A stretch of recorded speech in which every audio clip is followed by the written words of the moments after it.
Selamat datang di video ini. Tiongkok melepaskan 10.000 ikan ke dalam 3 bendungan besar setelah selesai dibangun. Mengapa demikian? Mereka melakukan itu, mari kita telusuri alasan di balik tindakan ini dalam video hari ini. 3 bendungan cantik yang terletak di Shanduping, Provinsi Hubei, Cina bukan hanya bendungan pembangkit listrik tenaga air terbesar di dunia, tetapi juga merupakan alat penting untuk mengendalikan banjir tahunan di Sungai Yangtze, dan merupakan pilar penting bagi perekonomian Tiongkok. Namun, bendungan ini juga memiliki dampak buruk yang signifikan terhadap lingkungan ekologi. 3 bendungan cantik ini adalah proyek pembangkit listrik tenaga air terbesar di dunia yang membutuhkan waktu puluhan tahun untuk diubah dari sebuah ide menjadi kenyataan. Konsep proyek pembangkit listrik tenaga air besar-besaran yang mampu mengatur banjir di Sungai Yangtze pertama kali diusulkan oleh Sun Yat-sen. Sebuah konstruksi revolusioner dimulai pada tahun 1994 dan selesai pada tahun 2009. Pengoperasian 3 bendungan cantik membawa banyak manfaat bagi Tiongkok, khususnya dalam mengendalikan banjir tahunan yang tidak dapat diprediksi di Sungai Yangtze. Bendungan ini juga memainkan peran penting dalam pembangkit listrik, irigasi, transportasi, pengendalian banjir, dan meningkatkan industri pariwisata.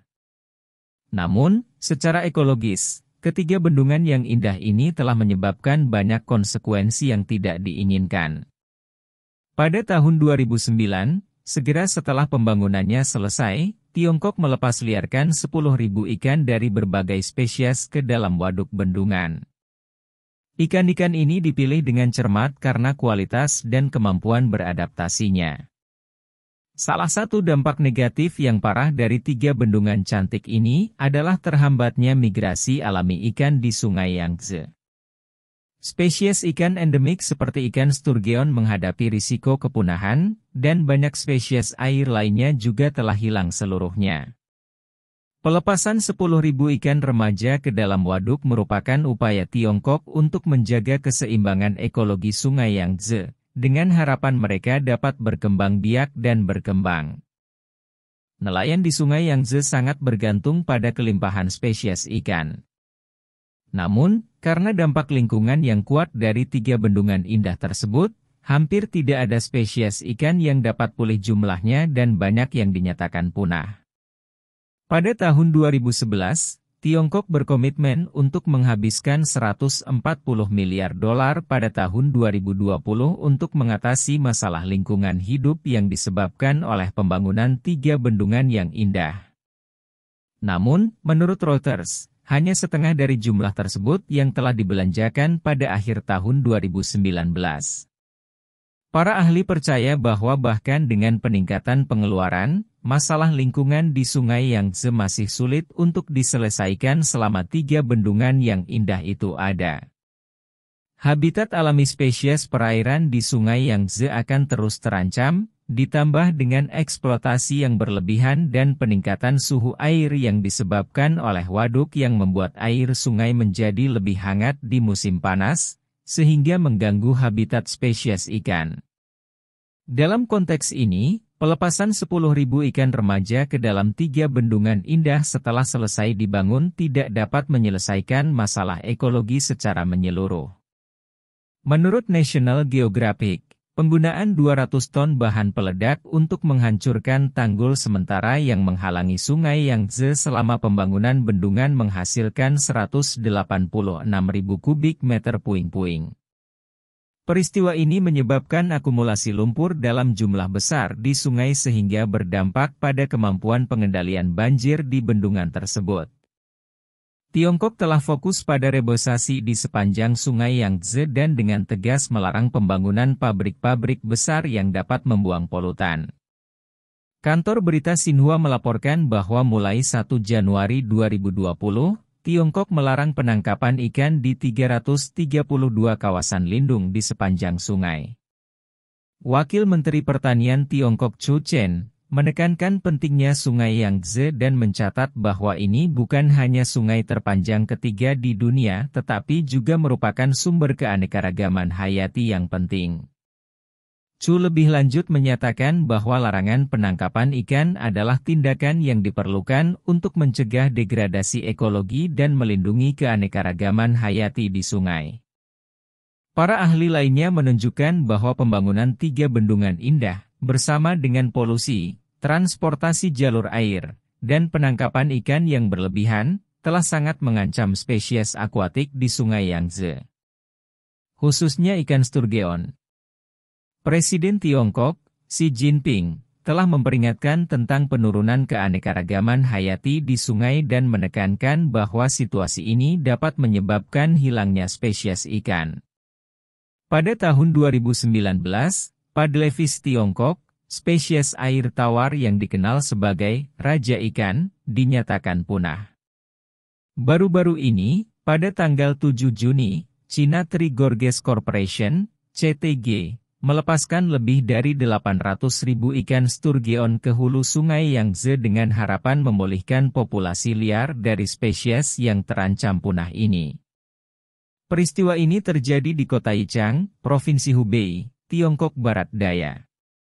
Ikan sturgeon Yangtze, yang dianggap sebagai spesies yang sangat terancam punah, telah terdaftar sebagai spesies dilindungi nasional di Tiongkok dan diklasifikasikan sebagai sangat terancam punah oleh Persatuan Internasional untuk Konservasi Alam sejak tahun 2010.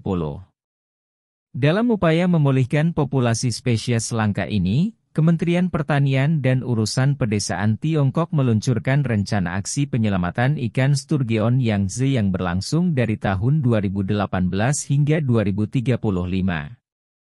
Sebelum melanjutkan lebih jauh, beritahu kami apakah Anda menyukai videonya? Jika ya, silakan klik suka dan bagikan, dan mari kita lanjutkan. Pada tahun 2021, Undang-Undang Perlindungan Sungai Yangtze, undang-undang pertama di Tiongkok yang didedikasikan untuk daerah aliran sungai tertentu, mulai berlaku dengan menekankan pada perlindungan ikan sturgeon dan spesies langka atau terancam punah lainnya.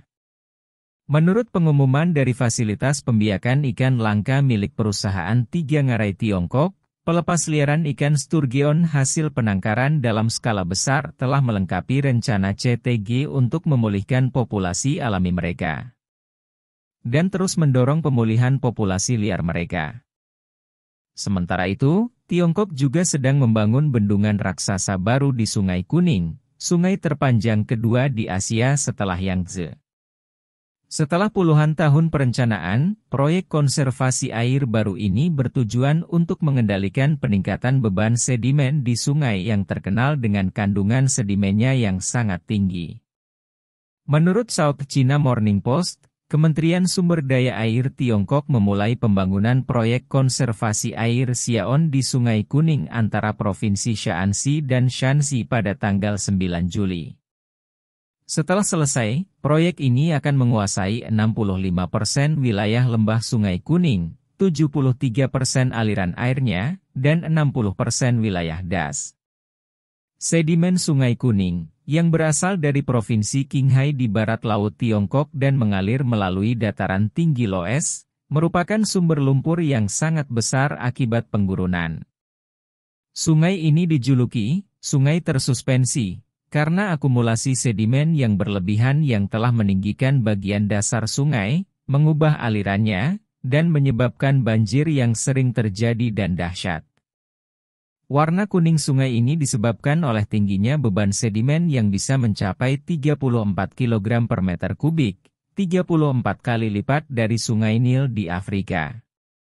Menteri Sumber Daya Air Tiongkok, Li Guoying, menyatakan bahwa proyek Xiaon adalah bagian yang sangat penting dari sistem pengendalian sedimen Sungai Kuning dan proyek konservasi air nasional yang penting bagi keamanan jangka panjang bagian tengah dan hilir sungai.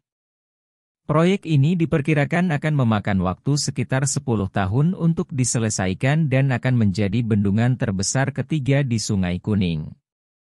Kementerian Sumber Daya Air memperkirakan biaya proyek ini sekitar 53 miliar yuan, sekitar 7,3 miliar dolar AS. Bendungan ini juga diharapkan dapat meringankan beban Waduk Xiaolangdi, yang terletak 450 km hilir, yang telah digunakan sejak tahun 2001 untuk membantu pengelolaan aliran air. Jia Shanping, seorang inspektur di Kementerian Sumber Daya Air, mengatakan kepada televisi pemerintah CCTV bahwa setelah bertahun-tahun beroperasi dan penelitian, proyek konservasi air lainnya di hulu diperlukan untuk terus mengendalikan air dan mengurangi sedimen di Sungai Kuning. Proyek baru di Sungai Kuning tidak hanya bertujuan untuk mengendalikan sedimen, tetapi juga untuk meningkatkan sistem irigasi di sepanjang kedua tepi sungai dan menyediakan sumber daya air untuk wilayah tersebut. Proyek ini terdaftar sebagai proyek utama dalam Rencana Pembangunan Infrastruktur Nasional Tiongkok, bagian dari Rencana Pembangunan 5 tahun ke-14 yang dimulai pada tahun 2021 hingga tahun 2025. Para insinyur telah melakukan survei geologi sejak tahun 1950-an untuk mengidentifikasi lokasi yang cocok untuk bendungan dan waduk. Kementerian Sumber Daya Air mencatat bahwa perencanaan untuk proyek ini sangat rumit karena medannya yang mencakup daerah berlumpur dan patahan antara lapisan batuan lunak dan keras. Proyek Xiaon disetujui oleh pemerintah pada bulan Juni tahun ini setelah selesainya laporan studi kelayakan. Dalam konteks perubahan iklim yang meningkatkan kejadian cuaca ekstrim, proyek seperti Bendungan Xiaon tidak hanya berfungsi untuk tujuan pengendalian sedimen tetapi juga memerlukan penilaian dampak lingkungan yang menyeluruh untuk memastikan keamanan dan keberlanjutan daerah yang terkena dampak. Musim hujan tahun 2024 menimbulkan tantangan serius bagi Tiongkok, khususnya di daerah aliran Sungai Yangtze, di mana kota besar Chongqing terletak di sepanjang hulu. Kementerian Sumber Daya Air Tiongkok telah melaporkan bahwa ketinggian air di daerah tersebut, khususnya di Waduk Tiga Ngarai, telah mencapai titik tertinggi dalam sejarah pada bulan Juli sebesar 61,1 meter. Hal ini dikombinasikan dengan perakiraan curah hujan lebat yang berkepanjangan selama 10 hari ke depan, telah memperburuk situasi. Komisi Sumber Daya Air Sungai Yangtze, yang bertanggung jawab atas pengendalian banjir dan pencegahan pencemaran air di Sungai Yangtze, memperingatkan gelombang banjir baru yang diperkirakan akan melanda waduk sekitar tanggal 16 Juli dengan puncak arus mencapai hingga 45.000 meter kubik pada tanggal 12 Juli. Dan 2 puncak banjir tambahan diantisipasi pada pertengahan Juli. Komisi telah memutuskan untuk meningkatkan laju debit banjir waduk dari 27.000 hingga 31.000 meter kubik untuk mengatasi situasi ini. Tetapi juga memperingatkan bahwa situasi banjir di masa depan masih sangat tidak menentu, dan permukaan air di bagian hilir Sungai Yangtze akan naik karena air banjir menumpuk di waduk. Selain itu, Tiongkok telah mengalami banjir besar kedua pada tahun 2024 dengan kerugian ekonomi langsung diperkirakan mencapai 9,3 miliar yuan, sekitar 1,28 miliar dolar AS. Tiongkok Utara sedang memasuki fase kritis pengendalian banjir, dengan keamanan waduk, pemeriksaan tanggul, dan bendungan menghadapi tantangan yang signifikan. Kepemimpinan Kementerian Manajemen Darurat Tiongkok menekankan bahwa memastikan keamanan waduk selama musim banjir adalah prioritas utama, dan pembelajaran harus diambil dari kejadian baru-baru ini. Kementerian terus mempertahankan respons darurat pengendalian banjir dan telah mengirimkan kelompok kerja dan ahli untuk memberikan panduan mengenai penyelamatan darurat dan bantuan bencana di bidang-bidang utama. Bagaimana pendapat Anda mengenai video ini? Jika Anda punya pendapat, silahkan tuliskan pendapat Anda pada bagian komentarnya. Dan jika Anda suka dengan video ini, silahkan klik like dan subscribe, dengan begitu kami akan membuat video lainnya untuk Anda semua. Terima kasih dan sekian dulu dan sampai jumpa di video berikutnya.